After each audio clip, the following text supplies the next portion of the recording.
बड़ा समुदाय ऐसा है जिसकी दुआएं तो बहुत लगती हैं, लेकिन वोट भी बहुत मायने रखता है। उन वोटर्स को लुभाने के लिए या उन वोटर्स को अपने हिस्से लाने के लिए क्या राजनीतिक दल कर रहे हैं। और चूंकि आप समाजवादी पार्टी से ताल्लुक रखती हैं, समाजवादी पार्टी की किन्नर सभा की प्रदेश अध्यक्ष भी हैं, तो समाजवादी पार्टी इस समुदाय के लिए, किन्नर समुदाय के लिए क्या कुछ कर रही है। हमारी समाजवादी पार्टी जो है वो हम किन्नरों के लिए हमेशा सोचती चली आई है। आप लोगों की क्या मांग रहती है, आपके समाज के लिए क्या किया जाए, सरकारें नहीं करती, चाहे वो बीजेपी की सरकार की बात कर लें या उत्तर प्रदेश से अलग दूसरे राज्यों की बात कर लें, तो क्या ऐसी चीज़ लगती है कि ये चीज़ होनी चाहिए हम लोगों के लिए। सरकार की तरफ से कोई हमें सुविधा नहीं मिलती है, ना हम मकान ले सकते हैं, ना हम गाड़ी फाइनेंस करा सकते हैं, ठीक है। तो क्या दे रही है हमको सरकार। सरकार ने तो किन्नर कल्याण बोर्ड बना दिया है, दावा करती है कि हमने किन्नरों का उत्थान किया। क्या किन्नरों का, आप ये बताइए, किन्नर बोर्ड बनाया, क्या किन्नरों को मिला। सिर्फ कागजों में इन्होंने बनाया किन्नर बोर्ड। आप देखिए अभी इस समय कितने किन्नर मार चुके, इस सरकार में कई किन्नरों को गोली मारी गई। क्या मुश्किलात आती हैं जब आप कहीं घर खरीदने या फ्लैट खरीदने जाती हैं। आजकल जो चलने लगा, आप देख रहे हैं आजकल किन्नर बहुत ज़्यादा बन रहा है। ये क्यों बन रहा है, क्योंकि रोजी रोजगार नहीं। आजकल किन्नर कम मिलेंगे, पुरुष किन्नर ज़्यादा बने मिलेंगे। जो मैं रियल बोलती हूँ। ये असली नकली का कैसे फ़र्क आम लोगों को पता चले। देखिए, जो अच्छे लोग होते हैं किन्नर हमेशा, वो कभी भी पैसे को लेकर कभी जिद नहीं करते। वो जिद नहीं, जो शुरू से मांगते रहते हैं, आते जाते रहते, उनको क्यों नहीं करते हैं, क्योंकि वो जानते हैं हमें ज़िंदगी भर यहाँ आना है। आज आप जिस जगह पे हैं, जो आपने मुकाम हासिल किया है, चाहे राजनीतिक रूप से हो चाहे सामाजिक रूप से, क्योंकि सामाजिक कार्यकर्ता भी आप हैं और लखनऊ में और लखनऊ के बाहर बहुत से लोग आपको आपके नाम से जानते हैं, आपके चेहरे से जानते हैं, आपको सब जानते हैं। लेकिन यहाँ तक पहुँचने में आपको कितनी मुश्किलों का सामना करना पड़ा, क्योंकि ये जो आपका जीवन है ये बहुत कठिन रहा होगा। पिताजी मेरे आर्मी में थे और मेरे बाबा जो हैं PWD में थे, ठीक है। इसी तरह के सब सरकारी विभाग में सब लोग थे। अच्छा, एक बात ये भी चलती है कि जब इस तरह का बच्चा होता है तो किन्नर समाज के लोग आते हैं और उस बच्चे को ले जाते हैं, ज़बरदस्ती ले जाते हैं, इस तरह की चीज़ चलती। क्या ये सही है। लोग कहते हैं कि किन्नर जब मर जाता तो उसे जूते चप्पल मार हाँ, ऐसी भ्रांतियां। हाँ, क्या इसके पीछे क्या कहानी, क्यों ऐसी बात निकल रही।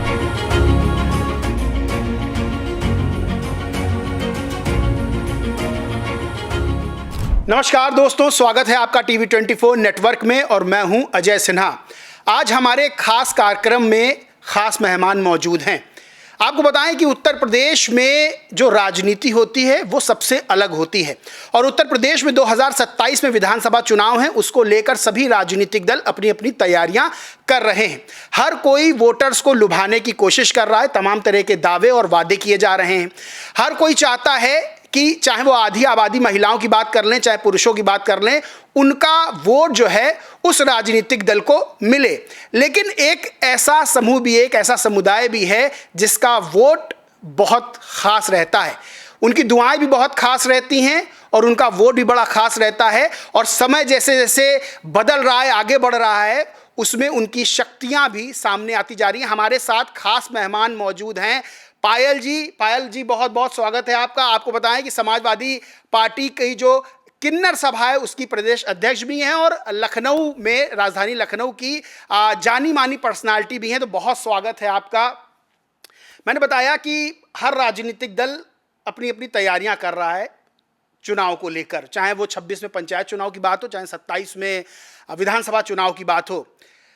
एक तस्वीर बन के आती है कि हर राजनीतिक दल चाहता है कि उसे, चाहे महिलाएं हों चाहे पुरुष हों, उनका वोट मिले। लेकिन एक बहुत बड़ा समुदाय ऐसा है जिसकी दुआएं तो बहुत लगती हैं, लेकिन वोट भी बहुत मायने रखता है। उन वोटर्स को लुभाने के लिए या उन वोटर्स को अपने हिस्से लाने के लिए क्या राजनीतिक दल कर रहे हैं। और चूंकि आप समाजवादी पार्टी से ताल्लुक रखती हैं, समाजवादी पार्टी की किन्नर सभा की प्रदेश अध्यक्ष भी हैं, तो समाजवादी पार्टी इस समुदाय के लिए, किन्नर समुदाय के लिए क्या कुछ कर रही है। सबसे पहले तो मैं पूरे देशवासियों को जय श्री कृष्ण, राधे राधे करूंगी। हमारी समाजवादी पार्टी जो है वो हम किन्नरों के लिए हमेशा सोचती चली आई है। इससे पहले जब सरकार थी तब जो है हमारे जो माननीय नेताजी थे, तो हमारे नेताजी ने हम लोगों की बहुत मदद की, हमें मकान दिया रहने के लिए, और हमें बीच बीच में बुलाकर अगर कोई भी परेशानी होती थी, कभी दिक्कत होती थी, तो वो हम लोग को बुलाते थे और हम लोग से बात भी करते थे, पूछते भी थे कि कोई परेशानी तो नहीं है, तो हम लोग क्लियर बताते नहीं। अगर कभी थाने में भी हम जाते थे तो हमारी सुनवाई बहुत जल्दी होती थी, तुरंत तत्काल कार्रवाई करती थी। अब तो अगर हम थाने में जाते हैं तो पुलिस वाले हम लोग से कहते हैं, इंस्पेक्टर हम लोग से कहते हैं कि आप लोग को हमारी क्या आवश्यकता है, आप लोग तो खुद ही इतने ताकतवर, अगर हम अपनी ताकत को आजमाते हैं और हम झगड़ा करते हैं और अगर कोई ऐसी हरकत करते हैं, फिर कल को अगर वो आकर दूसरा कोई पक्ष आकर हमारे खिलाफ मुकदमा लिखाएगा तुरंत लिख देंगे, और हम अगर उनके खिलाफ लिखाने जाएंगे तो नहीं लिखेंगे। तो ये सब चीज़ों का बहुत हमको फ़ायदा था समाजवादी पार्टी में। हमारे कई किन्नरों को मकान मिला है रहने के लिए, और कई किन्नरों को हमारी पैसे से भी मदद हुई है, जो रोजी रोजगार उन्होंने किया अपना चल रहा है। तो इसलिए जो है हम लोग समाजवादी पार्टी को बहुत ज़्यादा मानते हैं अपनी तरफ से। अच्छा, उत्तर प्रदेश में बीजेपी की सरकार है, योगी आदित्यनाथ मुख्यमंत्री हैं। क्या आप लोगों की क्या मांग रहती है, आपके समाज के लिए क्या किया जाए सरकारें नहीं करती, चाहे वो बीजेपी की सरकार की बात कर लें या उत्तर प्रदेश से अलग दूसरे राज्यों की बात कर लें, तो क्या ऐसी चीज़ लगती है कि ये चीज़ होनी चाहिए हम लोगों के लिए? देखिए, हमने तो पहले तो हम लोगों ने कहा था, इस सरकार में हम लोगों ने बोला था, हमारा किन्नर समाज बोला सब बैठ के आपस में हम लोगों ने बातें की, तो बात करने के बाद यही निकल के आया जैसे कि हमें ट्रेन में हम लोग जैसे देखते हैं, आप लोग रेल में हम लोग अगर जाते हैं ट्रेन में तो आप देखते हैं विकलांग को छूट मिलती है उसमें ट्रेन में, और इसकी रिजर्व सीट भी होती है, ठीक है। हमें ऐसा कुछ नहीं मिला, हम भी तो विकलांग हैं, हमारा तो भी शरीर का एक अंग कम है, तो हमें भी उनमें अगर हमारी गिनती अदर में की जाती है, विकलांग में की जाती है, तो हमें भी वो सुविधाएं मिले, बिल्कुल नहीं मिलती हैं। उसके बाद मैं कहती हूँ इस सरकार के अंदर हमें जो हमारा मांगना खाना होता है, ये हमारे बुजुर्गों के ज़माने से चला आ रहा है, ये श्री राम के आशीर्वाद से हुआ है। हमारे जब भगवान श्री राम वनवास करने गए तो वनवास करके जब लौट के आए, तो जब उन्होंने कहा कि यहाँ पर जितने जब जाने लगे तो कहने लगे नर नारी चले जाएं, तो हम लोग सब वहीं रह गए। तो जब वो लौट के आए, कहा कर हमसे पूछने लगे कि अरे हमने तो सबको कहा था और तुम लोग 14 साल तक यहीं बैठे रहे, क्यों बैठे? तो हम लोग का यही कहना, हे प्रभु आपने कहा था नर नारी चले जाओ, ना हम नर में ना नारी में, तो हम कहाँ जाएँ? तो जब हमें भगवान ने इतना बड़ा आशीर्वाद दिया, सबको दिया, तो फिर ये सरकार हमें क्यों नहीं कुछ देती है? आज हमें अगर मकान खरीदना हो तो हमसे पूछा जाता है आपका इनकम क्या है। अब मैं इनकम क्या बताऊं? देखिए, हमारा जो सामाजिक काम जो हम शुरू से करते चले आए, लोगों के घर में मांगना, नाचना, गाना और मांग कर खाना, वही हमारा जीवन है, और उसी से हम जोड़ते हैं, और जोड़कर हम अपना घर बनाते हैं, अपने जेवर बनाते हैं, अपना सामान, अपनी शौक़ की चीज़ें पूरी करते हैं। तो अब बताइए इसमें हम क्या ब्यौरा दें किसको? अगर आयकर हमसे पूछता तो हम उसको क्या जवाब दें कि हम कहाँ से पैसा लेकर आए हैं, हम कहाँ से, जो कि मालूम सबको है। सरकार की तरफ से कोई हमें सुविधा नहीं मिलती है, ना हम मकान ले सकते हैं, ना हम गाड़ी फाइनेंस करा सकते हैं, ठीक है। तो क्या दे रही है हमको सरकार? कुछ भी। तो अभी बीच में एक उन्होंने स्कीम निकाली, हम लोग से बोलने लगे सब लोग कि आप लोग सब लोग लिख के दे दीजिए, तो ठीक है, कि कल को जो आपकी माँ बाप की जायदाद होती है, कि कल जब ज़रूरत पड़ेगी, अगर आपके माँ बाप दुनिया में नहीं रहेंगे, तो उस जायदाद का जो अगर 4 भाई हैं, 4 का हिस्सा होगा, तो उसमें आपका भी होगा। अरे मेरी माँ बाप की दौलत में क्यों आप कह रहे हैं? आप हमें क्या देंगे? मेरे माँ बाप तो हमेशा हमें देते चले आए हैं, उन्होंने इतना बड़ा जीवन दे दिया है, हमको अपनी कोख से निकाल दिया, पैदा कर दिया, यही हमारे लिए बहुत बड़ी बात है। अब इससे ज़्यादा हमें क्या चाहिए? आप बताइए, सरकार को अपने पास से ना दे के हमारे घर वालों से कह रहे हैं कि हम उनमें से आपको दिलाएंगे, ठीक है। उसके बाद कहने लगे, बीच में कहा गया, बोला गया हम लोग से कि आप लोग को सरकार 15-15 लाख रुपए देगी काम करने के लिए, लेकिन वो पैसे आपको बाद में वापस करने होंगे।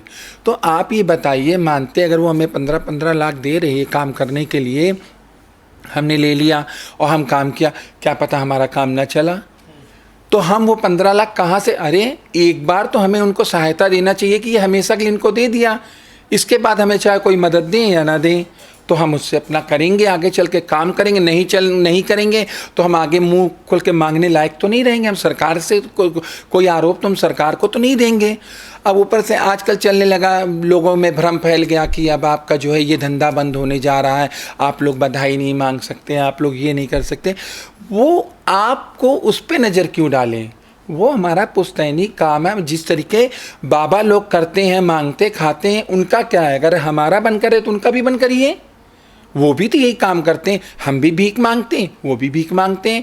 तो फिर उनको आप बढ़ाई दे रहे हैं, हमें कोई बढ़ाई नहीं दे रहे हैं। हमारे लिए कह रहे हैं आपसे लोग, ये बताइए कितने लोगों को औलादें नहीं होती, हम लोग जाते हैं उनको आशीर्वाद दे के आते हैं, उनके वहाँ दुआ पढ़ के आते हैं, दुआ करके आते हैं, उनके बच्चे होते हैं, वो बुला के खुशी से देते हैं। और ये हमारी परंपरा है। हम लोग कोई ये तो है नहीं कि हर समय जाते हैं। शादी होता तो खुशी में जाते हैं, नाचते गाते खुशियाँ मनाते हैं, बच्चा होता तो जाते हैं, या कभी नया घर लेते हैं तब जाते हैं, या होली दिवाली त्यौहार होता वो मनाने जाते हैं। उसके अलावा तो हम कभी नहीं कह देते किसी से कि हमारे, अभी देखिए आप, हम लोगों से मिलता है जो अभी पंजाब में इतना बड़ा बाढ़ आया, सब कुछ आया, कोई सरकार नहीं जागी, समाजवादी से गए लोग, ठीक है, हमारे राष्ट्रीय अध्यक्ष जी ने जो हुआ किया। उसके बाद हमारे किन्नर समाज ने बैठ के आगरा में सब लोगों ने एकजुट हुए, आगरा में एक सम्मेलन किया गया, वहाँ बैठ के सबने उसमें चंदा दिया, सबने चंदा दे के इकट्ठा किया गया 25 लाख रुपए। अब वो 25 लाख रुपए हम लोगों ने जाके पंजाब में जाके बाढ़ पीड़ितों को दिया। तो ये बताइए, आज जो उन्होंने पैसे हमें दिए थे वो हमने जो रखे उसी में से तो दिए। अगर हमारे पास ना होता तो हम कहाँ से मदद करते हैं? कल उन्होंने हमें पाला, आज उनको अपने बच्चों की ज़रूरत पड़ी तो हमने दिया, तो इसमें क्या बुरा? तो बताइए, सरकार को ऐसा सोचना है। अभी 22 में मैं आपको बता रही हूँ, 22 में मैं प्रचार कर रही थी चुनाव का, तो हमारे माननीय राष्ट्रीय अध्यक्ष अखिलेश भैया ने पूछा हमसे कि सरकार बनने के बाद तुम लोग को क्या क्या चाहिए। तो मैंने उनसे सारी चीज़ें बताई कि जैसे मैं ये चीज़ें दिलवा, लगभग करीब 70 से 80 चीज़ें थी, हमने उनको बताया कि ऐसे ऐसी चीज़ें। तो उन्होंने तुरंत कहा सरकार बनेगी, हर चीज़ हम आपको देंगे ताकि कि आप लोग आगे बढ़ सको। आप लोगों पे फोकस हम पहले करेंगे कि आप लोग भी जो है सक्षम हो सको और आगे आओ, निकल के मुख्य धारा में आप भी खड़े हो। आज भी लोग हमें दुत्कारते हैं, आज भी हमारा वो सम्मान नहीं है। बताइए, अपना सम्मान बनाने के लिए हमें खुद लड़ना पड़ रहा है। सरकार हमें क्या करके दे रही है? हम बेइज्जत होते हैं, किन्नरों को गोली मारी जा रही, इतना तो कभी समाजवादी की सरकार ने तो किन्नर कल्याण बोर्ड बना दिया है, दावा करती है कि हमने किन्नरों का उत्थान किया। क्या किन्नरों का? आप ये बताइए, किन्नर बोर्ड बनाया, क्या किन्नरों को मिला? सिर्फ कागजों में इन्होंने बनाया किन्नर बोर्ड।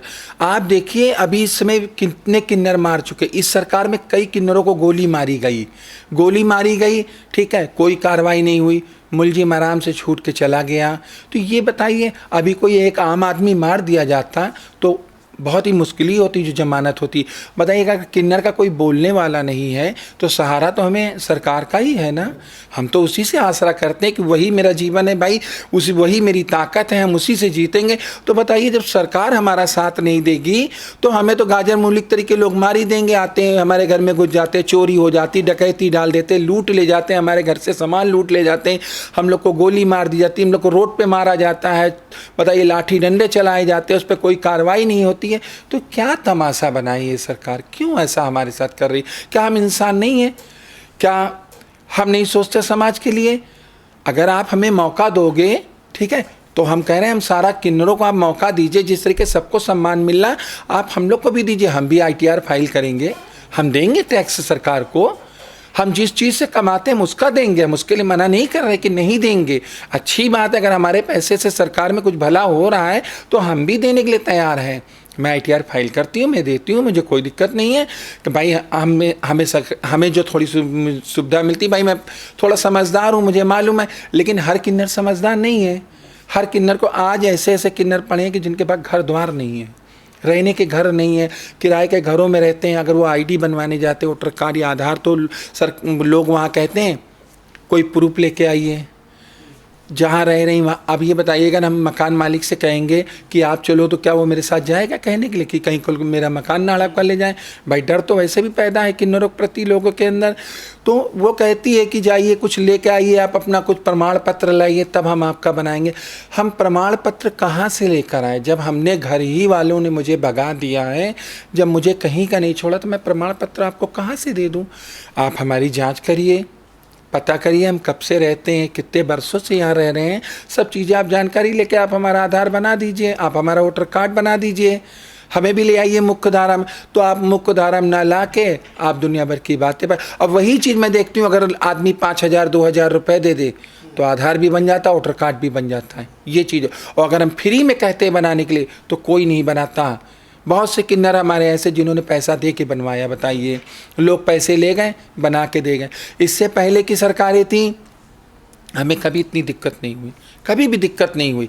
आराम से हमारा वोटर कार्ड बन जाता था, आधार कार्ड बन जाता था, हम किराए पे भी रहते थे तो वहाँ के लिए भी हमारा बन जाता था कि किराएदार लिखा जाता था उसमें, ठीक है। लेकिन आज हमारे ऊपर इतनी मुसीबतें हैं, इतनी परेशानियाँ हैं कि हमें कहीं कुछ नहीं मिलता। सिर्फ हम कागज़ों में है कि किन्नरों के लिए बहुत कुछ किया जा रहा है, उसके अलावा हमारे पास कुछ भी नहीं है। कल भी हम भीख मांग रहे थे, आज भी हम भीख मांग रहे हैं। पहले की सरकार में कुछ सहारा था, चाहे वो कांग्रेस की सरकार हो, चाहे वो समाजवादी की सरकार हो। कांग्रेस की सरकार कभी थी, मुझे याद है बचपन के अपने दिन, कि इंदिरा गांधी हर किन्नर को 500 रुपये देती थी महीना का, उससे उनका घर चलता था। क्योंकि पहले उतना रोजी रोजगार नहीं था, पहले किन्नर बेचारे घर ही बैठे रहते थे, जो रहते थे घर ही में बैठे रहते थे। और उसके बाद जो जाते भी थे लोगों घर, तो 1 रुपये 2 रुपये जो मिल गया, 5 रुपये 11 रुपये मिल गया। लेकिन सरकार भी हमें मदद करती थी। आज हमें क्या देती है? जब से इंदिरा गांधी जी मरी हैं तब से कहीं कुछ नहीं मिला। हाँ, हमारी समाजवादी सरकार रही, हमें मिला, हमें नहीं, सबको मिला। मैं वो सारे किन्नरों को बुला सकती हूँ। मैं ये नहीं कह रही कि मैं सरकार में हूँ, मैं पार्टी में हूँ इसलिए मैं दावा कर रही हूँ, ऐसा नहीं है। मैं आपको उन सबको बुलवा के सुनवा सकती हूँ। बुजुर्ग लोग हैं, कहेंगे कि हाँ समाजवादी हमें देती थी। तो ये चीज़ें सोचने वाली हैं। इस सरकार में हमको किसी को कुछ नहीं मिल रहा। हाँ, कागज़ में हैं हम लोग कि हमारे लिए बोर्ड बना है, कागज़ में हमें मिल रहा है सब कुछ। राजनीतिक रूप से आपका कहना है कि जो ये सरकार है, वर्तमान सरकार, इसमें हमको कोई मदद नहीं मिलती है, और पूर्ववर्ती सरकार जो समाजवादी पार्टी की थी या फिर कांग्रेस की जब रही थी तब मदद होती थी। अच्छा, समाज की बात करें, जैसे आपने कहा कि बहुत से किन्नर ऐसे हैं जिनके पास अपना घर भी नहीं है, किराए पर रहने को मजबूर हैं, और डॉक्यूमेंट्स भी उनके पास नहीं बन पाते हैं उनके। जैसे बहुत से ऐसे योजनाएं आती हैं जिसमें फ्लैट्स वगैरह बनते हैं या कहीं किसी को मकान खरीदना हो, कितना मुश्किल होता है आप लोगों के लिए, किन्नर समुदाय किसी व्यक्ति के लिए, कि उसको जाके जो लोग रह रहे हैं उनकी सोसाइटी में एक फ्लैट खरीदना है या घर खरीदना है। क्योंकि किसी भी चीज़ की राजनीतिक रूप से स्वीकार्यता बाद में आती है, पहले सामाजिक रूप से स्वीकार्यता आती है। तो समाज में जो इस तरह की चीज़ें, उसको आप कैसे देखती हैं? क्या मुश्किलात आती हैं जब आप कहीं घर खरीदने या फ्लैट खरीदने जाती हैं? देखिए, मुश्किलात नहीं, उतना ज़्यादा नहीं आती है। अब लोग खैर समझने लगे हैं और लोग सम्मान भी। लेकिन आजकल जो चलने लगा, आप देख रहे हैं आजकल किन्नर बहुत ज़्यादा बन रहा है। ये क्यों बन रहा है? क्योंकि रोजी रोजगार नहीं। आजकल किन्नर कम मिलेंगे, पुरुष किन्नर ज़्यादा बने मिलेंगे। जो मैं वो मैं रियल बोलती हूँ, ठीक है। पहले आपको याद होगा, आज से 5-7 आप 10 साल, हाँ 10 तो यही होगा, 15-20 साल पहले आप देख लीजिए किन्नरों की शक्ल देखने को नहीं मिलती थी, ठीक है। गली मोहल्ले में भी बहुत मुश्किल से मिलते, जब बधाई घूमने आते थे तब मिले। आज क्या है, 4 बाग चले जाइए, रात बिता रहे हैं, ठीक है। वो किन्नर नहीं होते, नहीं वो किन्नर नहीं। इस पर सरकार को रोक लगानी चाहिए।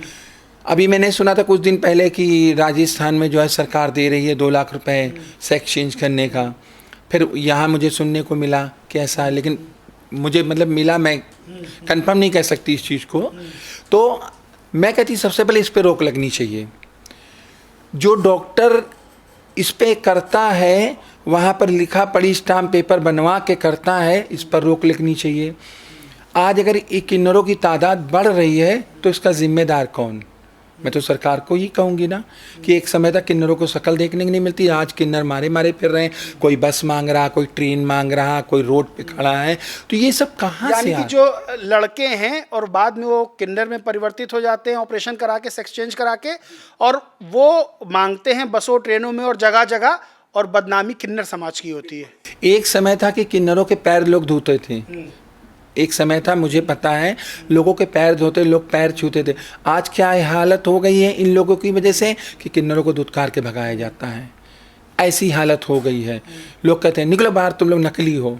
तो ये सब क्या है? जो अच्छे हैं, असली हैं, जो एक ज़माने से चले आ रहे हैं आशीर्वाद देते हुए और सम्मान करते हुए, आज उनकी वैल्यू ख़त्म हो गई है। ये असली नकली का कैसे फ़र्क आम लोगों को पता चले? देखिए, जो अच्छे लोग होते हैं किन्नर, हमेशा वो कभी भी पैसे को लेकर कभी जिद नहीं करते। वो जिद नहीं, जो शुरू से मांगते रहते हैं, आते जाते रहते, उनको क्यों नहीं करते हैं? क्योंकि वो जानते हैं हमें ज़िंदगी भर यहाँ आना है, इन्होंने हमें पाला, हमारा जजमान है। वो कभी जिद नहीं करते हैं। और आजकल क्या है, बिहार के, यहाँ के, मैं तो सबसे पहले कहती हूँ सरकार को ये जांच करनी चाहिए, हर थाने के अंदर ये होना चाहिए कि अगर उस क्षेत्र में किन्नर रहता है, अगर एक किन्नर के 50 किन्नर रह रहे हैं, तो उस 50 किन्नर की आईडी आधार जमा कराना चाहिए। मालूम तो पड़ना चाहिए कि ये किन्नर कहाँ से आए हुए। बंगाल के किन्नर हैं, ठीक है, बंगाल से आते हैं, नेपाल से आते हैं, ठीक है, बांग्लादेश से आते हैं, यहाँ पर आके पड़े रहते हैं, क्राइम करके चले जाते हैं। बदनामी किसकी होती है? यहाँ के किन्नरों की। इसकी जिम्मेदार कौन? सरकार। मैं तो उनको कहूँगी हर थाने में उनका आईडी आधार जमा होना चाहिए, ठीक है, वेरिफिकेशन होना चाहिए। अगर वो हैं वहाँ पर तो उनकी गुरु से कहो कि वेरिफिकेशन कराएं इनका लाके, तो मालूम तो दे कि कितने हमारे उत्तर प्रदेश के हैं, कितने हमारे कहाँ से। कल को कोई, अगर मैं देख रही हूँ अभी कुछ दिन पहले कोई क्राइम हो गया था, किसी महिला के घर में कोई किन्नर बन के गया, लूट पाट कर आया। तो वहाँ मैं घर में बैठी थी, मेरे वहाँ भी पुलिस आई, आके मुझसे पूछने लगी, पायल जी आप जानती हैं ये वीडियो देखिए और ये गाड़ी है और ये, तो मैंने कहा मैं तो नहीं जानती, क्या हुआ? कल ऐसी सी बात है, इसी तरह। बाद में जब ढूंढा गया तो पता चला वो एक आदमी सूट पहन के गया हुआ था। तो वेरिफिकेशन होना चाहिए इन किन्नरों का, होने के बाद उनके गुरुओं से कहना चाहिए सबके कागज़ जमा करें कि कल को मालूम तो दे कौन यहाँ का है, कौन बाहर का है। अगर कोई क्राइम होता है तो जिम्मेदार। अब आजकल क्या चल रहा है, चारबाग में घूम रहे हैं, मेरा नाम ज़्यादा है, आपका नाम ज़्यादा है, तो नाम क्या ले लिया? कहीं कहाँ से आया? मैं पायल के घर की हूँ। मैं तो जानती भी नहीं वो कौन है। कोई कांड हुआ, पुलिस हमारे पास आई, उसने आपका नाम लिया था। तो ये सब क्या चल रहा है? सरकार क्यों नहीं करती है? मैं तो कहती हूँ सरकार से, मैं इस चीज़ में शामिल हूँ। हमारे घर में जितने होंगे मैं सबके कागज़ जमा करूँगी, मैं थाने में ले जाके, मैं पूरी तरीके से तैयार हूँ। कम से कम इससे हम लोग तो सेफ होंगे। लेकिन ऐसा कुछ भी नहीं हमारे। वेरिफिकेशन वगैरह करवाना चाहिए। आजकल लड़के किन्नर बन के, नकली किन्नर बन के घूम रहे हैं, वसूली कर रहे हैं, बदनाम आप लोग हो रहे हैं।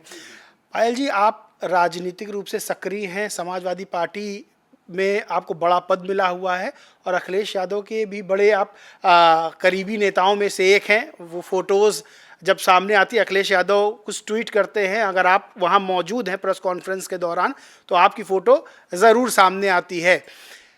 आज आप जिस जगह पे हैं, जो आपने मुकाम हासिल किया है, चाहे राजनीतिक रूप से हो चाहे सामाजिक रूप से, क्योंकि सामाजिक कार्यकर्ता भी आप हैं और लखनऊ में और लखनऊ के बाहर बहुत से लोग आपको आपके नाम से जानते हैं, आपके चेहरे से जानते हैं, आपको सब जानते हैं। लेकिन यहाँ तक पहुँचने में आपको कितनी मुश्किलों का सामना करना पड़ा, क्योंकि ये जो आपका जीवन है ये बहुत कठिन रहा होगा। ये इतना आसान, जितना आसान दिखता है उतना आसान रहा नहीं होगा। एक जैसे आम व्यक्ति का जीवन बड़ी आसानी से कट जाता है कि उसको बड़ा होना, माँ बाप की प्यार की छाँव मिल रही है, पढ़ाई लिखाई कर रहा है, उसके बाद अपना करियर। लेकिन आपका जीवन वैसा नहीं रहा। तो कैसे मुश्किलें आपने देखी बचपन से ही, और बचपन में कैसे पता चला कि आप स्पेशल हैं? देखिए, मुश्किल का सामना जब मेरा जन्म हुआ, मेरी माँ बताती थी, जब मैं होश संभाले, मुझे समझ में आने, तो जब मुश्किलों का सामना उसी समय से हो गया था जब मैं पैदा हुई थी, ठीक है। लेकिन जीवन जैसे तैसे चलता गया। पिताजी आर्मी में थे मेरे, हाँ, पिताजी मेरे आर्मी में थे और मेरे बाबा जो हैं PWD में थे, ठीक है। इसी तरीके सब सरकारी विभाग में सब लोग थे। और अभी भी हमारे जो चाचा के लड़के हैं सब वो सरकारी विभाग में, कोई कोई इंस्पेक्टर है, कोई PSC में, इसी तरीके मतलब परिवार से हैं भाई। तो जब मैंने घर छोड़ा अपना, घर छोड़ने के बाद वो भी मैंने क्यों छोड़ा, सिर्फ इस वजह से क्योंकि लोगों को कमेंट, जब लोगों को कमेंट करते थे पिताजी को, तो पिताजी हम पर हावी हो, मेरी माँ पे हावी हो, हम पे हावी हो, तब मजबूरन मैंने अपना घर छोड़ा। तो मैंने अपना जब किस उम्र में छोड़ा था घर? मैंने 7-8 साल की उम्र में अपना घर छोड़ दिया, चल पड़ी बाहर। तो समझ लीजिए 7-8 साल की उम्र में कोई इंसान अगर बाहर निकले और कैसे वो जिएगा। मैं निकली, मरने को सोचा, मरने की नहीं कोशिश की, ठीक है। रेलवे स्टेशन पे पड़ी रही, लोगों ने दुष्कर्म किए, ठीक है। भीख मांग के खाना खाया, लोगों के बीच में गई, ठीक है। लोग खाने को नहीं था। आपने देखा होगा कि आजकल तो आप देख रहे हैं ज़्यादा स्टैंडर्ड हो गया, अब तो खैर खाना बहुत ज़्यादा लोग छोड़ने लगे हैं कि खाया आधा और आधा छोड़ दिया। उस समय के मैं आपको बात बताऊं, उस समय अगर कोई ज़रा से चाट खाया, थोड़ा सा छोड़ दिया, तो मेरी आदत हम थी उसको उठा लाती थी, उस सब इकट्ठा करके उसी को खा के अपना पेट भरती थी। ऐसी मतलब ज़िंदगी हमने अपनी जी है। जीने के बाद रेलवे स्टेशन पर पड़े रहना, बोरी ओढ़ के सोती थी। मेरी किताब में सब कुछ, मेरी कहानी लिखी, मैंने खुल के पूरा लिख रखा है, सब कुछ लिखवा रखी पूरी चीज़ें। बोरी ओढ़ के सोना ज़िंदगी में समझ। दर्शकों से ये भी कहूँगा कि पायल जी ने किताब लिखी है, उसे जरूर मैंने पढ़ें। नहीं, महेंद्र भीष्म ने लिखी। अच्छा, रजिस्ट्रार ऑफिसर। लेकिन इनके जीवन पर है, तो उसे जरूर पढ़ें। अभी थोड़ा सा किताब के बारे में भी बता दीजिए, हल्का सा, तो लोग उसको कैसे खरीद पाएंगे उसको बता दीजिए। हाँ, मेरी किताब है मैं पायल, मेरे नाम से ही है मैं पायल। और उसके बाद आप उसको ऑनलाइन भी मंगा सकते हैं, और उसके बाद शायद हज़रतगंज में बुक फेयर है, वहाँ पर भी मिलती है। और जब पुस्तक मेला कहीं लगता है, अभी कानपुर में लगने जा रहा है, तो कानपुर में भी मिलेगी आपको। और मैं आ भी रही हूँ। और मेरी किताब जो है उड़िया भाषा में है, तेलुगु में है, इंग्लिश में है, उर्दू में है, हिंदी में है, कन्नड़ में है। इन सारी भाषाओं में मेरी किताब है। आप लोग उसको पढ़ें, और पढ़ने के बाद आपको एक हिम्मत मिलेगी। एक हिम्मत ये मिलेगी कि एक वो शख्स आज जो इस मुकाम पर बैठा है, उसने क्या क्या किया, तो आपको एक जीने का सहारा मिलेगा। मैं उन लोगों को जरूर कहूँगी पढ़ें जो लोग कमज़ोर हो जाते हैं, छोटी छोटी बातों पे आत्महत्या कर लेते हैं, छोटी छोटी बातों पे सोचते हैं मर जाएं। तो जब आप ये किताब को पढ़ लेंगे, तो आपकी मरने की चाह ख़त्म हो जाएगी, आपको जीने की चाह जगेगी इसमें। तो अभी आप बता रही थी कि जैसे रेलवे स्टेशन पे, जी, रेलवे स्टेशन पे मतलब पड़ी रही, बोरी ओढ़ के सोती थी। उसके बाद फिर मैं निकलने के बाद मैंने कहा कब तक मैं मांग थोड़ा समय। फिर मैंने जाकर एक दुकान में जो है काम मांगा, होटल में। तो होटल में जब मुझे काम मिला, तो बर्तन धोने का काम मिला, तो मिलते थे मुझे 5 रुपये। तो मैं बर्तन धोती थी वहीं, कप प्लेटें धोती थी, चाय लोगों को पहुंचाती थी, और वहीं पे जो है उनसे सोने की जगह भी मैंने मांग ली थी। तो काफ़ी समय तक मैंने वहाँ पर रहकर जो है काम किया। रहने के बाद फिर मैं एक सिनेमा हॉल में मुझे काम मिल गया, होटल में वहाँ भी मिला मुझे कैंटीन। तो मैं कैंटीन में जब काम करती थी, तो मैं अंदर जाती थी। अंदर जब पहले आपको पता होगा, जब इंटरवल होता था, तो पापड़ चाय आवाज़ लगा के बेचना, वो सारी चीज़ें मैं करती थी, बेचती थी। उससे कमीशन भी मिलता था, और चाय के हिसाब, जैसे कि एक चाय बेचने पे 4 आना मिलेंगे, उस तरीके पैसे पाती थी। तो वो सब मैं इकट्ठा करती रहती थी, अपना कपड़े लेना, सब करना। और फिर करते करते मैं फ़िल्म चलाना सीख गई, जो पिक्चर चलती है। तो जब मैं ऊपर चाय लेके जाती थी उनके पास में, ऑपरेटर के पास, तो मैं कहती थी, वहाँ से झांका करती थी फिल्मों को। फिल्म का मुझे बहुत शौक़ था। तो जब सीख गई, मैं फ़िल्म चलाना सीख गई, फिर मुझे नौकरी मिल गई। मैंने आगे बढ़ने की कोशिश की, फिर थोड़ा मुझे नौकरी मिल गई, तो मुझे पैसा दिखा थोड़ा सा, तो मैं काम करने लगी ऊपर की ओर, वहीं पे काम करने लगी। फिर वहाँ करती रही काम। फिर वहाँ से छोड़ने के बाद फिर मैंने कहा कि यहाँ कब तक करती रहूँगी, अब आगे बढ़ना है। तो फिर फिल्मों का शौक़ था, तो फिर मैं डांस करने लगी, फिर मैं प्रोग्राम करने लगी। फिर प्रोग्राम करने लगी, तो पहला प्रोग्राम मेरा जो है कानपुर के अंदर लगा। पहला प्रोग्राम मेरा कोई गेस्ट हाउस था मोती झील में, बहुत बड़ा हॉल था, पता नहीं नाम नहीं मुझे याद आ रहा उसका। तो उस हॉल में मेरा प्रोग्राम लगा। उसमें फिल्म आई थी खलनायक। तो खलनायक के गाने में मैंने डांस सीखा, चोली के पीछे क्या है, उस पर मैं सीखती थी डांस। सीखने के बाद फिर मैंने भी वहाँ पर एंट्री फीस थी, वहाँ पर शायद 100 रुपये। तो मैंने 100 रुपये इकट्ठा करके एंट्री फीस मैंने दिया, जमा किया। और करने के बाद फिर मैं वहाँ पहुँची। जब कार्यक्रम हुआ, तो वहाँ मैंने देखा बहुत लोग, एक से एक लड़कियाँ भी थी, एक से एक लोग आए हुए थे।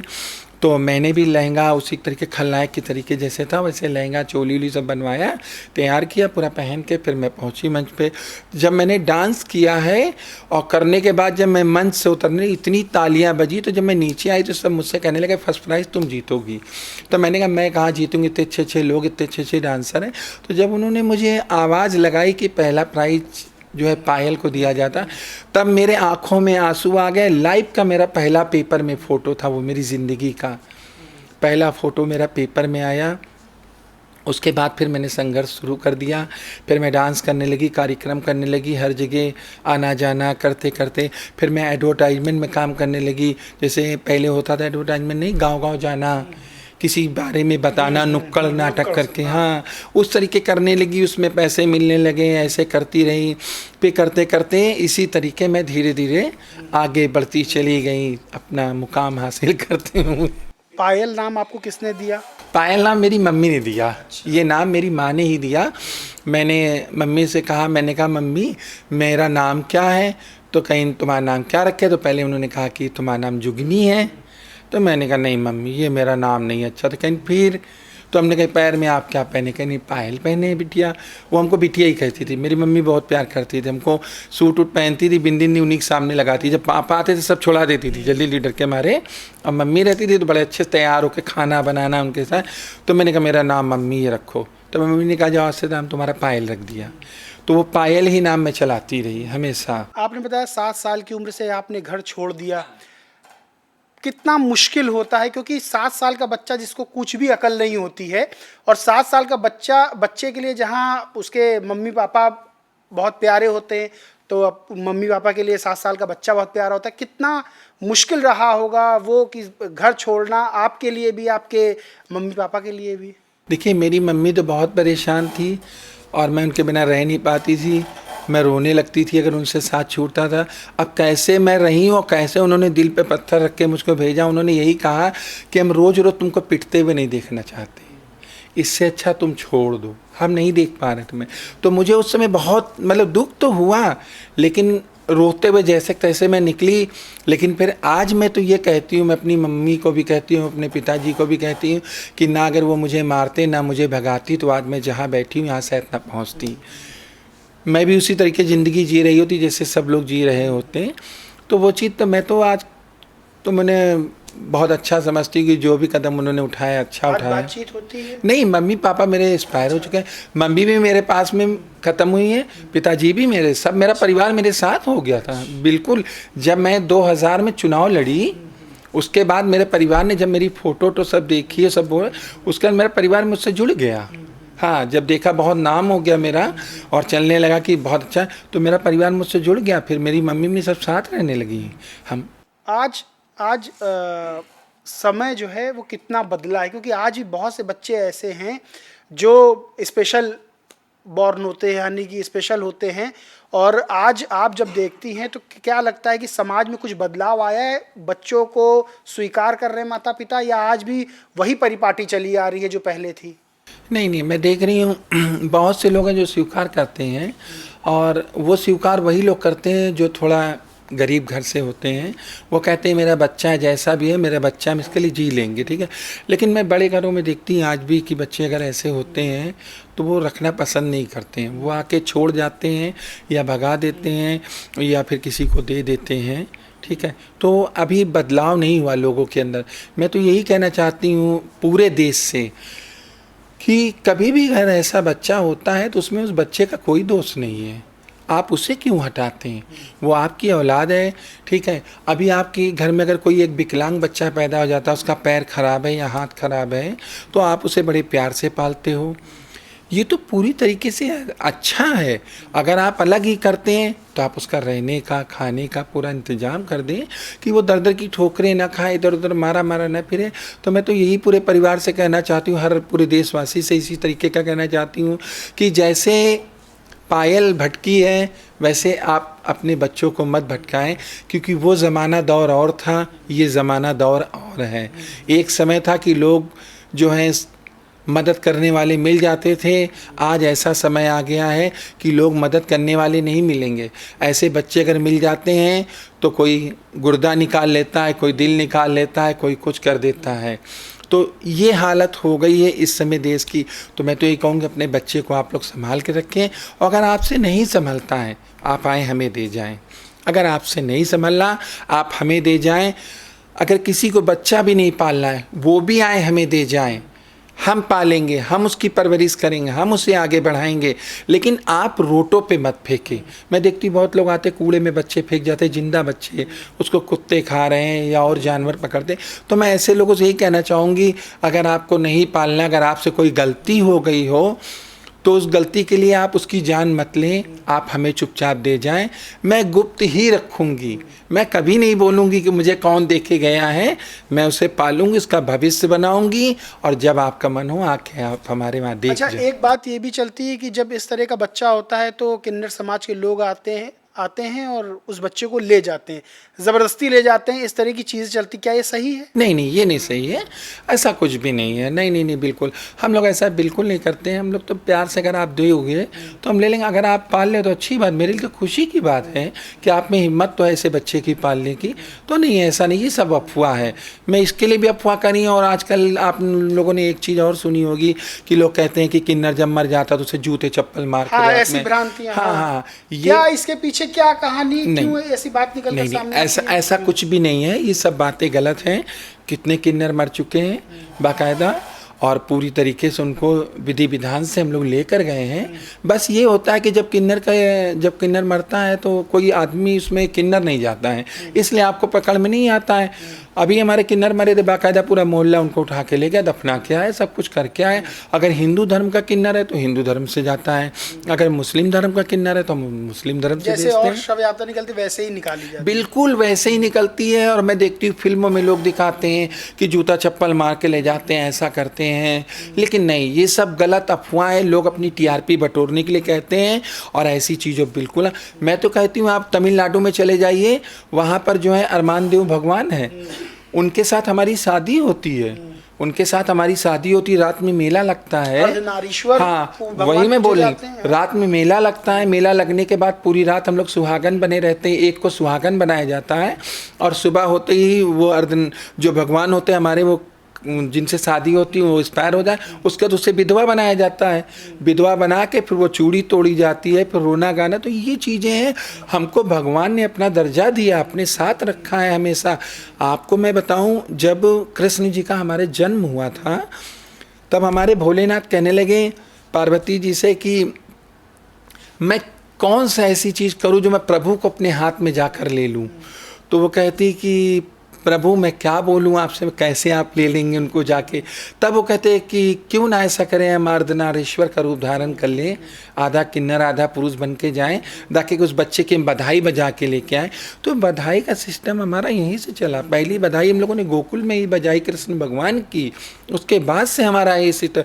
तो आप देख लीजिए, भगवान ने हमारा रूप धारण करके वो गए, कृष्ण जी को अपने गोद में खिलाया, उन्होंने बधाई बजाई।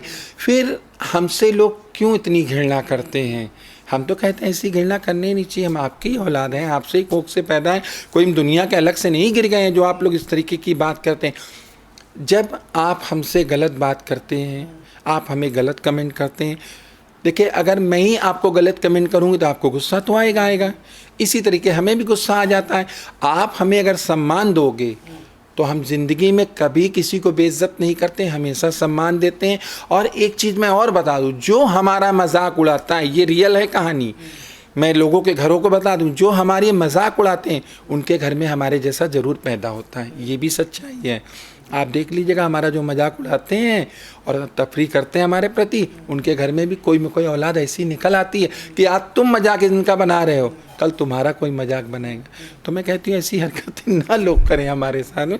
अगर आप मुझे इज्जत नहीं दे सकते हैं तो मुझे बेइज्जत भी मत करें। हम आपसे कुछ नहीं मांग रहे हैं, हम सिर्फ आपसे प्यार मांग रहे हैं। बस आप अपना प्यार दीजिए, वही हमारी ज़िंदगी के लिए सबसे बड़ा आशीर्वाद होगा। अच्छा, किन्नर समाज में शादियाँ होती हैं? देखिए, किन्नर समाज में जो शादी वाली बात है, जो अब लोग बन रहे हैं, अब वो कर रहे हैं शादी। हमारा किन्नर समाज ऐसा था कि मर्द की छत्र छाया से दूर रहता था। हमारी जो पहले की जो माइयाँ बुजुर्गें हैं, जो हमारे जिनको हम लोग मानते हैं, वो मर्दों की छत्र छाया से दूर रहते थे। बताते हैं हमारे लोग, बुजुर्ग कहते हैं जो अभी जीवित थे, जिनको हम लोगों ने जिनकी रहे, वो कहते हैं कि ऐसी माइयाँ सच्ची थी हमारी, हमारे जो गुरु दाद गुरु परदाद गुरु थे, जो ऐसे सच्चे कि अगर वो कह देते थे कि जा तेरी मौत आगे हो जाएगी, वहीं पे हो जाती थी। ये जो शादी ब्याह का बना रखा है, ये अब लोगों ने बना रखा। ये जो नई पीढ़ी बन रही है, इनको मर्दों की ज़रूरत है। पुरानी पीढ़ी आज भी मर्दों से दूर रहती है, उनका आशीर्वाद लगता है। आजकल तो बनावट बिल्कुल, देखिए आप वीडियो में देखिए, किन्नर शादी कर रहा है, वीडियो डाल रहा है, हाँ मैं आज बीवी बन गई हूँ, ये मेरे हस्बैंड है। गलत है ये सब चीज़ें। आपको अगर यही सब करना था, ठीक है, तो आप लोगों घर क्यों जाते हैं? अब मैं कहती हूँ ऐसे लोग तो फिर अपने जाएं, अगर इनको शौक़ है शादी करके रहने का तो जाए शादी करके अपने घर में रहें, बीवी बन के रहें, उन्हीं के घर में रहे। फिर क्या आप तमाशा बनाते हैं, रोड पे ताली पीटते हैं, बाद में पत्नी बन के घर में बैठे हैं, कमा रहे हैं, आप आके ताली बजा के लोगों के घर जा के कमा रहे हैं, और बाद में तुम बैठे हो कि ये मेरे पति हैं, मैं इनकी पत्नी। तो ये सब चीज़ें गलत हैं। ये नई पीढ़ी ने कर रखा है, पुरानी पीढ़ी ने ऐसा कुछ नहीं किया है। पुरानी पीढ़ी आज भी मर्दों से बहुत दूर रहती है। उत्तर प्रदेश की राजनीति पे थोड़ा सा आते हैं। उत्तर प्रदेश की राजनीति की बात करें तो चाहे वो किसी धर्म की बात हो जाए, किसी जात की बात हो जाए, सब एक वोट परसेंटेज लेकर अपनी ताकत दिखाते हैं कि हमारा इतना परसेंट वोट है और अब इतने ताकतवर हैं। उत्तर प्रदेश में आप अच्छे से जानते हो कि बहुत से राजनीतिक दल जातियों के आधार पर ही बने हुए हैं।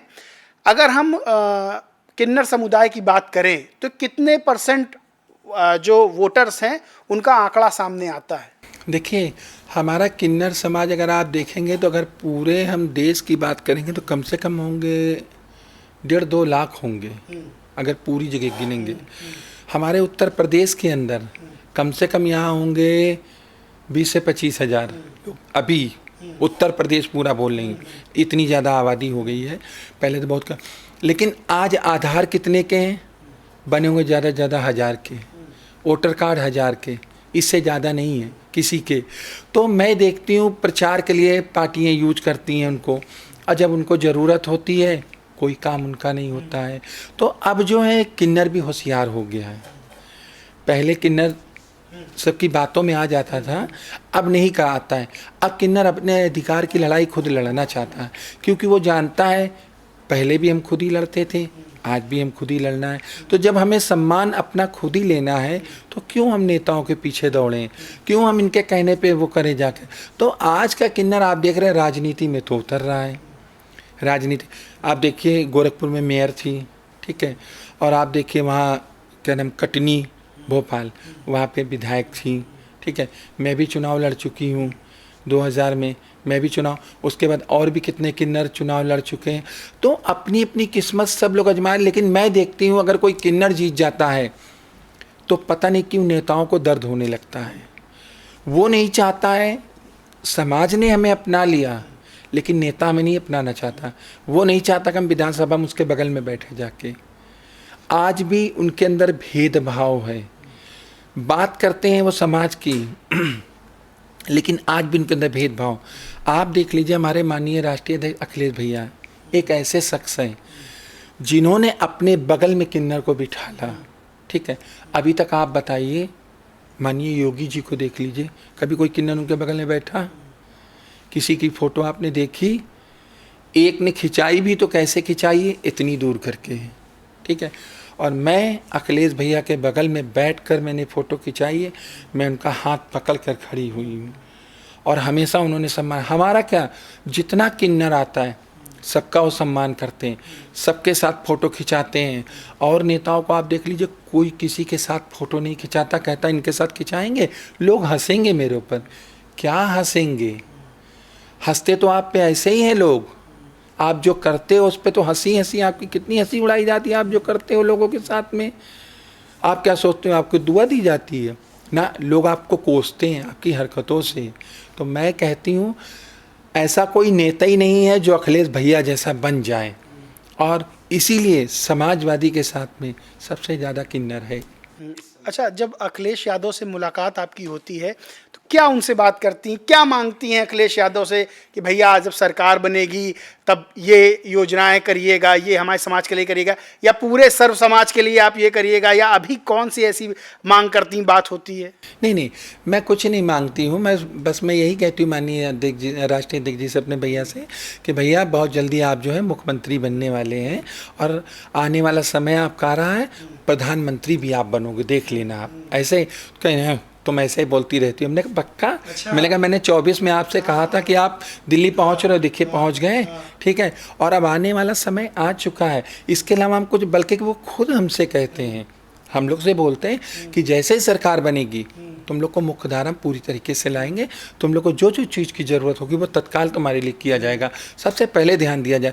तो जब वो हमें हर चीज़ दे रहे हैं तो हमें उनसे क्या मांगना? जिसके दिल में पहले ही से लिखा है कि वो दान करता है, देते हैं लोगों को, उससे हम क्या मांगे जो बिना मांगे हमें दे रहे हैं।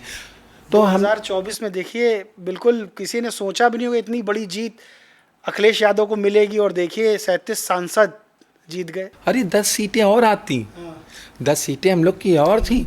जैसे ही हम लोगों ने अयोध्या जीता है, अयोध्या जीतने के बाद समझ लीजिए पूरे में हंगामा हो गया। जहाँ जहाँ जीत रहे वहाँ वहाँ प्रत्याशी भगा दिए गए हमारे, कहीं जाइए आप हार गए, इनका रिजल्ट है, ये जीत गए। तो ये हाल हुआ हम लोग के साथ में। बताइए अगर कहीं अयोध्या में थोड़ा लेट हो जाता ना तो और सीटें निकल जाती हमारी। तो उसका रिजल्ट पहले आ गया, राम जी पहले हम लोग पे खुश हो गए। अब आप देखिए जो राम जी का नाम लेकर लोगों के बीच में कर रहे थे कि राम जी को हम लाए हैं, राम जी को हम लाएं, भगवान को कभी कोई ला पाया है? मैं पोस्टर देख रही थी, हाथ पकड़े हुए जा रहे प्रधानमंत्री जी हमारे राम जी को लेके आ। तो भगवान को कौन लेके आया? भगवान खुद ही हम सबको दुनिया में लेके आया है, उनको कौन लेकर आएगा? तो मजाक बना के बताओ, भगवान का भी रख दिया। तो भगवान ने जवाब भी उसी तरीके दे दिया कि तुम हमको लाए थे या हम तुमको। देखो उन्होंने कहा था कि जो अबकी बार 400 पार, जनता चिल्ला रही थी आर पार, जनता ने कर दिया। जो सरकार बताइए बहुमत की बात करती थी हमेशा 400 पार, वह सरकार 240 पे आ गई थी। 240 बैसाखी की सरकार। देखिए आप जितना पैसा बताइए बर्बाद अब कर रहे हैं, उतना पैसा अगर लोगों में कर देती ये नौबत आती। अगर लोगों का काम किए होते, लोगों के साथ परेशानी दूर किए, तो आज ये नौबत आती। आज हमारे राष्ट्रीय अध्यक्ष अखिलेश भैया देखिए कैसे लोग याद कर रहे हैं फिर से कि हमें अब समाजवादी सरकार चाहिए, समाजवादी सरकार चाहिए। क्योंकि हम लोगों ने कभी ये नहीं सोचा अपने मन में कि ये हमारा नहीं, हमारे भैया ने सोचा है कि सब पूरा देश हमारा है। मैं बोली जब आने वाले समय वो प्रधानमंत्री बनेंगे ना तो आप देखिएगा क्या क्या होगा। इन बातों को मेरी नोट कर लीजिए, मैं माइक पे बोल रही हूँ और ये आप चलाएंगे भी, ठीक है। आप 27 में भी देख लीजिएगा, 29 में भी देख लीजिए। 27 को लेकर क्या जिम्मेदारियां दी गई हैं आपको? देखिए हम लोग को जिम्मेदारी दी गई है प्रचार की, हम लोग प्रचार कर रहे हैं। हमारा किन्नर समाज है ज़रूर कम, लेकिन हमारा किन्नर समाज जो है बहुत मजबूती से बात करता है। क्योंकि हम लोग लोगों के घर जाते हैं, बधाई मांगते हैं, आशीर्वाद देते हैं। तो हम जिसके घर जाएंगे, अब आप ही के घर गए, अगर बच्चा हुआ, ए दीदी ठीक है हमने ले लिया, लेकिन वादा करो आप समाजवादी को वोट करोगी, ठीक। घर घर तक पहुंच आप लोग, भले ही संख्या में कम हो, नहीं घर घर तक पहुंच है। बिल्कुल, हम लोग का प्रचार ही इतना। अब हम लोग देखिए समाज सेवा कितना करते हैं। मैं हूँ कपड़े बांटती हूँ त्यौहार में, पैसे से मदद करती हूँ लोगों की, मिठाइयाँ बंटवाती हूँ। सर्दी जब चलती है तो सर्दी में हम लोग रोज़ सुबह 4 बजे उठते हैं और उठकर 2 बड़े डिब्बे चाय बनाते हैं, बिस्किट का पैकेट लेते हैं। पूरे लखनऊ के अंदर गाड़ी हमारी घूमती है, सबको चाय बिस्किट लोग इंतज़ार करते हैं। आप मेरे पोस्ट पे जाइए कि देखिए कि सब वीडियो लगे भी लंबी लंबी। फल बंटवाना, अभी योगी बाबा जी हैं हमारे जो सीएम आवास, उसके सामने बहुत लोग बैठे रहते थे। हम लोग सुबह जाकर वहाँ चाय बिस्किट फल बंटवाते थे, क्योंकि पता नहीं कहाँ कहाँ से लोग आते थे। किसी के पास पैसा है, किसी के पास नहीं है, भूखा प्यासा मुंह बांधे बैठा है। हम जाती थी, देती थी, साड़ियाँ बांटती हैं, पैसों से मदद करती, जितना मुझसे होता। गरीब लड़कियों की शादी कराती हूँ, ठीक है। दहेज की जो ज़रूरत पड़ती वो हम लोग। तो हम लोग काम करते, जब काम करते हैं तो हम जिससे जबान दे देंगे वही हमें मान जाएगा। मेरी बात दीदी याद रखेगा। अरे बिल्कुल दीदी तुम्हारे साथ हैं हम लोग। इस समय महिलाएं हम लोग के साथ बहुत जुड़ती हैं, महिलाएं हम लोग का बहुत सपोर्ट करती हैं। महिलाएं कहती दीदी जहाँ तुम कहोगी वहाँ वोट कर देंगे हम लोग। अभी मेरे आप वीडियो देखिए खोल के, उसमें मैंने कहा है कि करीब लगभग कितना 300-500 महिलाएं ना हमने साड़ी बंटवाई। हमने कहा ये बताइए वादा करिए कि आप समाजवादी की सरकार बनाओगी सत्ता। सब कह रही हाँ हाथ उठा के बिल्कुल बना। महिलाओं की बात हो रही है तो एक बहुत मजबूत महिला हैं बीएसपी सुप्रीमो मायावती 9 तारीख को एक बहुत बड़ा आयोजन करने जा रही हैं, बता रही हैं लाखों की भीड़ जुटेगी, तो कैसे देखती हैं? देखिए मैं इसके लिए यही कहना चाहूँगी मायावती जी जो हमारी आ रही रैली कर रही हैं, मैं अभी ये पूछना चाहती हूँ 9 साल से कहाँ थी? इतना उत्पीड़न हुआ लोगों के साथ में, इतना अत्याचार हुआ दलितों के साथ में, बेटियों की सरेआम इज्जत लूट ली गई है। अभी आप देखिए रायबरेली में एक दलित को मारा गया, ठीक है, हमारी बहन जी एक बार भी बोली उस पर? नहीं बोली। तो क्या सोच रही हैं इस रैली करने से फ़र्क पड़ेगा? लोगों का विश्वास उठ चुका है, अब लोगों का विश्वास उठ चुका है। अब लोग जान गए हैं कि समाजवादी पीडीएस सरकार हमारे साथ है। क्योंकि देखिए हम लोग शासन में नहीं हैं, उसके बावजूद भी हम लोग जितना मदद होती हमारे राष्ट्रीय अध्यक्ष जी भी करते हैं, हम लोग भी करते हैं, हम सब समाजवादी। आपको पता प्रयागराज में आपने देखा था जब बाढ़ आई है तो हमारे समाजवादी के लोग नाव पे बैठ बैठ के तेल लीजिए, दूध लीजिए, राशन लीजिए, घर घर जाके दे रहे थे। पुलिस प्रशासन ने रोक दिया वहाँ पर, हम लोग देखिए मदद कर। तो ये चीज़ें हम लोग कर रहे हैं। तो अब जो है हमारा दलित परिवार होशियार हो गया है, अब वो नहीं समझने वाला है किसी चीज़ों को, जुमलेबाजी में नहीं आने वाला है कि 9 साल बाद एकदम से आदमी जाग गया। ऐसी क्या था जो आप नहीं बोल रही थी?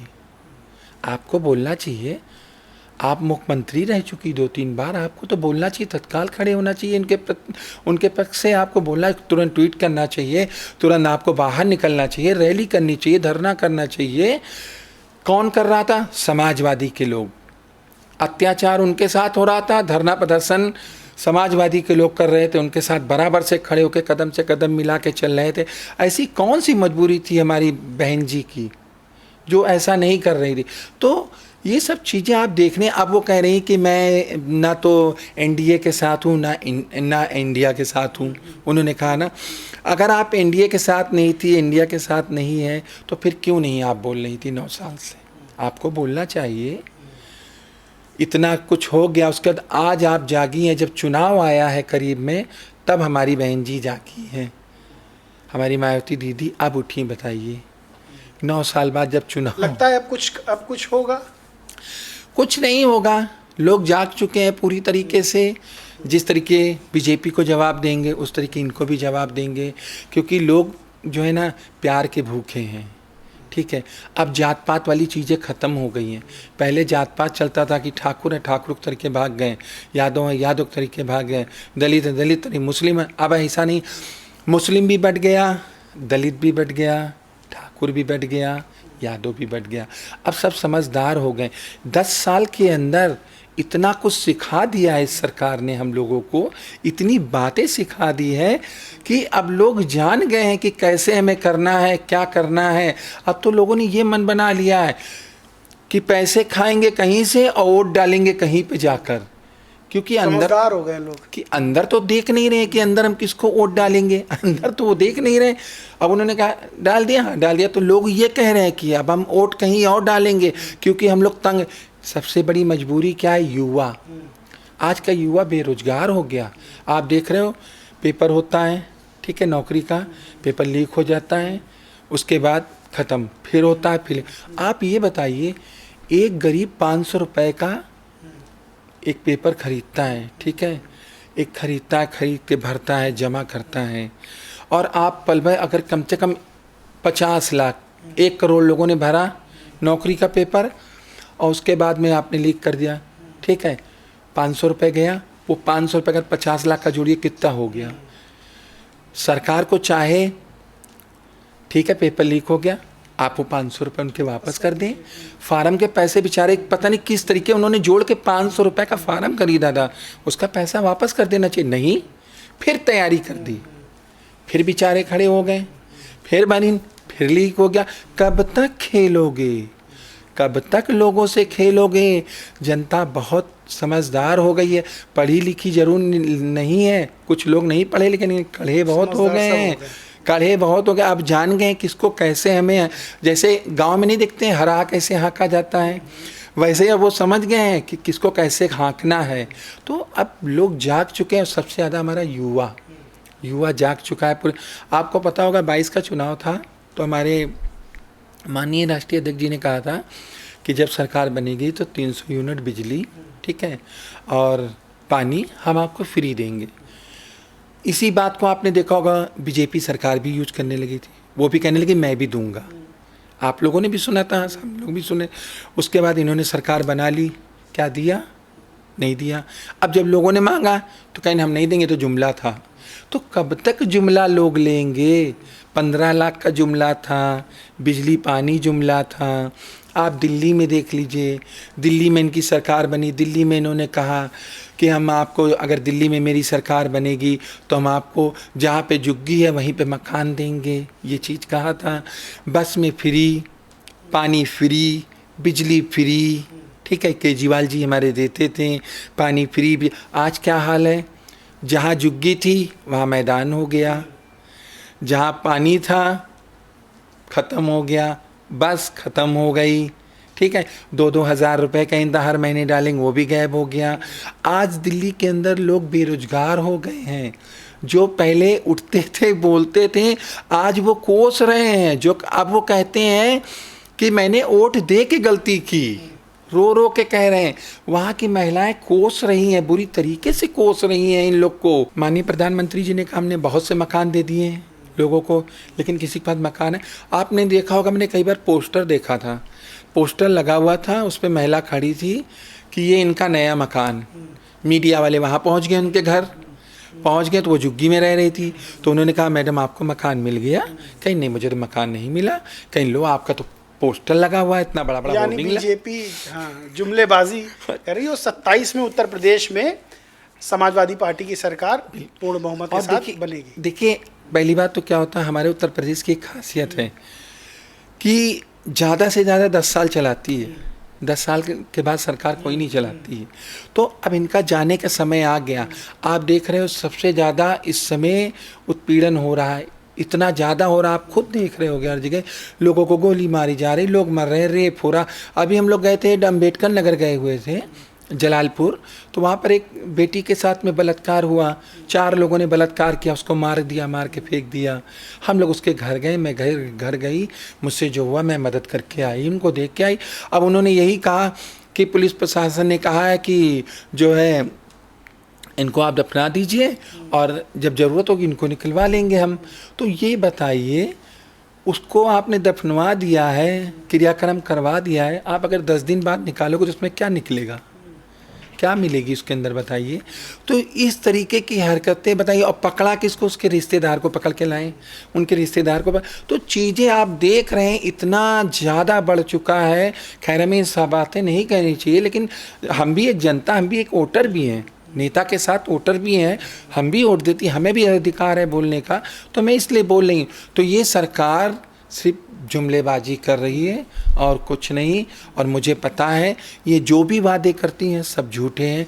आज देखिए काम कर रहे हैं, 9 साल से बैठे हैं, आज कहीं पार्क बनना, कहीं, अरे जितने पार्क बना रहे उतने घर बना के दे दीजिए, जितने आप बड़े बड़े वो बना रहे हैं उतने पार्क तैयार कर, उतने तो घर बना के दे दीजिए लोगों को, तो आपको लोग याद करेंगे। तो ये आप खुद ही देख रहे हैं किस तरीके का सरकार लोगों के साथ ये कर रही है। आपको फिल्मों का शौक रहा है तो फिल्में देखती भी होंगी? हाँ, फिल्मों का तो बहुत शौक है। फिल्में तो मैं अभी भी देखती हूँ, मैंने फिल्में बनाई भी है। मैंने ट्रांसजेंडर फिल्में बनाई है अपनी, और उसका फिल्मों में काम भी किया, सीरियल में काम किया है। चलिए कुछ सवाल पूछते हैं, कौन सा हीरो आपको पसंद है? मुझे तो देखिए जितेंद्र पसंद है। जितेंद्र जी बिल्कुल। अभी के हीरो में? अभी के हीरो में देखिए कुछ मुझे सलमान खान, शाहरुख खान, संजय दत्त? नहीं, बिल्कुल नहीं, क्योंकि देखिए मुझे एक्टिंग जो है अभी इस समय थोड़ी बहुत अगर अच्छी लगती थी शुरू में, तो जैसे संजय दत्त है, संजय दत्त मुझे पसंद, वो मुझे बहुत अच्छा लगता है। हीरोइनों में मुझे श्रीदेवी बहुत अच्छी लगती थी, ठीक है, वो इस दुनिया में नहीं है। तो उनकी बेटी भी आ हाँ, गई। माधुरी दीक्षित अच्छी लगती थी। अब जो श्रीदेवी की बेटी फिल्में बना रही है अपनी माँ की तरीके कॉपी करके, अब थोड़ा अच्छा बना रही है, तो अब एक लग रही छवि उसके अंदर की, उसकी माँ की छवि उसके अंदर आ गई है। तो अगर कभी मौका मिला तो मैं जरूर मिलना चाहूंगी एक बार उनसे। नेताओं में कौन सबसे अच्छा लगता है? नेताओं में तो मेरे अखिलेश भैया सबसे अच्छे लगते हैं। उससे उनसे अच्छा कोई नहीं जगह कौन सी अच्छी लगती है आपको? है। घूमने की, घूमने की, रहने की, जहाँ बिल्कुल सुकून मिलता हो। सकून की अगर जगह देखी जाए जहाँ पे इज्जत और सकून और सम्मान सब कुछ है, वो मैंने देखा है तमिलनाडु, चेन्नई में। वहाँ ट्रांसजेंडरों को बहुत सम्मान है। वो एक ऐसा जगह है कि पहली जगह बताइए चेन्नई में कि आईएएस बना दी गई है, किन्नर बन के आई है। और मैं वहीं पर थी, मेरा कार्यक्रम था वहाँ पर। एक ही दिन में मेरा 2 सम्मान थे और राज्यपाल द्वारा मेरा सम्मान हुआ। और मैं कमल हसन जी से भी मिली, रजनीकांत जी से भी मिली, वो भी बहुत अच्छे थे। तो मैं यही देखी वहाँ पर एक अलग नज़रिया है किन्नर को देखने का, ट्रांसजेंडर देखने का। और यहाँ पर तो मैं देखती तमाशा बना कर रख देते। वहाँ पर मैंने वहाँ के मुख्यमंत्री की एक नई चीज़ देखी, वो मुझे बड़ी अच्छी लगी। मैंने देखा 2 रोड हैं, ठीक है, रोड के बीच में क्या दिखा मुझे कि इधर रोड चल रही, उधर रोड चल रही, और बीच में जो रोड थी उस पर सिर्फ पुलिस वाले खड़े हो गए, मुख्यमंत्री बीच से निकल गए, रोड जैसे चल रही वैसे चल रही है। और यहाँ पर तो आप देख लीजिए 1 घंटे पहले से बंद होके जाम लगा दिया गया, कोई नहीं हिलेगा। और वहाँ के मुख्यमंत्री हंसते हुए बताइए निकल गए हाथ दिखाते हुए। और लोग कितने, तो इसीलिए कहते हैं पढ़ा लिखा होना बहुत ज़रूरी है। और सबसे महंगी पढ़ाई हमारे उत्तर प्रदेश के अंदर है, क्योंकि ये सरकार नहीं चाहती कि लोग पढ़ें बच्चे। मैं गई हूँ बैंकॉक, पढ़ाई फ्री, कनाडा में पढ़ाई फ्री। आप देख लीजिए, अगर यहाँ से टूरिस्ट बच्चे जाते हैं वहाँ कोई पैसे नहीं पड़ते हैं, बल्कि ये जोर डाला जाता है कि बच्चों को पढ़ाइए, ठीक है, माँ बाप पे ये जोर बताइए, सब कुछ वहाँ फ्री। और यहाँ पर आप देख लीजिए स्कूलों के कितने ज़्यादा रेट बढ़ा दिए गए। इसलिए बढ़ा दिए गए क्योंकि ये पढ़ेंगे तो समझदार हो जाएंगे, जब ये समझदार हो जाएंगे तो हमारी बात नहीं मानेंगे। इसीलिए इन कहते नहीं है कि पढ़े लिखेंगे नहीं तो ये आगे जो है जहाँ मोड़ेंगे। आप अभी भी चले जाइए, आप लखनऊ में कहीं खड़े रहिए, भीड़ खड़ी हो और बस कुछ मत करिए, आप 2 लोग खड़े हो एकदम से भाग लीजिए, खाली चिल्ला कर भी भाग, इतना कह के भाग लिए, फिर देखिए आपके पीछे कितने लोग भागने लगेंगे, ये नहीं पूछेंगे क्यों भाग रहे हैं। तो ये चीज़ इसीलिए कहा गया है पढ़े लिखे और ना पढ़े लिखे में बहुत फ़र्क है। मैंने मुंबई देखा, मुंबई मुझे बहुत ठीक लगा, मुंबई भी बहुत अच्छा रहा देखने में। गोवा हम लोगों ने देखा, मेरा कार्यक्रम था, मैं गई थी, गोवा में सम्मान हुआ था, वहाँ भी बहुत अच्छा लगा। तो मैं देखती हूँ पढ़ा लिखा रहना बहुत ज़रूरी है। इस सरकार को तो एजुकेशन फ्री करना चाहिए। एजुकेशन अगर ये फ्री कर दें तो बच्चे पढ़ना शुरू कर दें, लोग जाना शुरू कर दें। अगर आज हमारे वहाँ ना पढ़े लिखे जो बच्चे हैं उसकी जिम्मेदार सिर्फ सरकार है। और क्या है, एक दूसरे के ऊपर थोप देते हैं। जब बात पड़ती कहते उनकी सरकार थी तो उन्होंने नहीं किया, मेरी सरकार है तो मैंने नहीं किया, अब वो आएंगे तो वो करें। तो इन सब चीज़ों को देखिए, आप खुद देखिए। खाने में क्या पसंद है आपको? खाने में मुझे नॉनवेज? नहीं, नॉनवेज नहीं खाते? नहीं, मुझे हरी सब्जी बहुत पसंद आती। हरी सब्जी हो गई, दाल हो गई, अरहर की दाल हो गई, जैसे चावल या मूंग, काली मसूर की दाल, यही सब हमें बना। और खाना बनाने की मुझे बहुत शौक़ है, खाना बहुत अच्छा बनाएंगे। नॉनवेज खाएंगे, बना देंगे, लेकिन खाने को उतना टेस्ट मुझे नहीं चलेगा। नहीं, किसी जानवर को मार मार के खाना। लेकिन बहुत लोग नॉनवेज खाते हैं। देखिए सबकी अपनी अपनी पसंद होती है। मैं नहीं कहती मैंने नहीं खाया है, लेकिन अपनी अपनी पसंद है। नहीं इच्छा होती, मन हुआ तो खाया गया, मन हुआ, मतलब किसी चीज़ का मैं शौक़ नहीं। लेकिन सादे खाने का मुझे बहुत शौक़ है, सादा खाना बहुत खाती हैं। सादा खाना आप हमें कहीं भी दे दो मैं बैठ के खा लूँगी। नॉनवेज की मुझे इतनी चाह नहीं रहती। चलिए, बहुत बहुत शुक्रिया पायल जी। तो ये थी हमारे साथ समाजवादी पार्टी की नेता जिनको बड़ी जिम्मेदारी अखिलेश यादव ने दे रखी है, पायल जी, जिन्होंने खुलकर बताया अपने जीवन के बारे में, अपने राजनीति के बारे में, अपने संघर्षों के बारे में। और इन्होंने बताया कि जो वर्तमान सरकार है वो टोटल जुमलेबाजी कर रही है, वादा करती है लेकिन पूरा नहीं करती है। लेकिन 27 में अखिलेश यादव की जब सरकार आएगी तब जो वादे किए गए हैं, जो बातें कही गई हैं वो पूरी होंगी। और इन्होंने ये भी बहुत बड़ी बात बताई कि जो बच्चे हैं जिसके घर में भी पैदा होते हैं स्पेशल चाइल्ड, तो उनका पूरा उनको प्यार दें, उनको दुत्कारें ना, उनको अपने से दूर ना करें, क्योंकि जीता जागता उदाहरण जो है पायल जी खुद हैं कि संघर्ष किया और इतने बड़े पद पर पहुंची, इतने बड़ा उन्होंने नाम कमाया। तो अपने बच्चे को पूरा प्यार दें, अच्छी शिक्षा दें, आगे चल के वो भी बहुत अच्छा कुछ करेगा। बहरहाल दोस्तों, ये बातचीत कैसी लगी कमेंट करके ज़रूर बताएं। वीडियो अच्छा लगा तो लाइक करें, खूब शेयर करें, और चैनल को सब्सक्राइब नहीं किया तो सब्सक्राइब करके बेल आइकन जरूर दबा लें। धन्यवाद।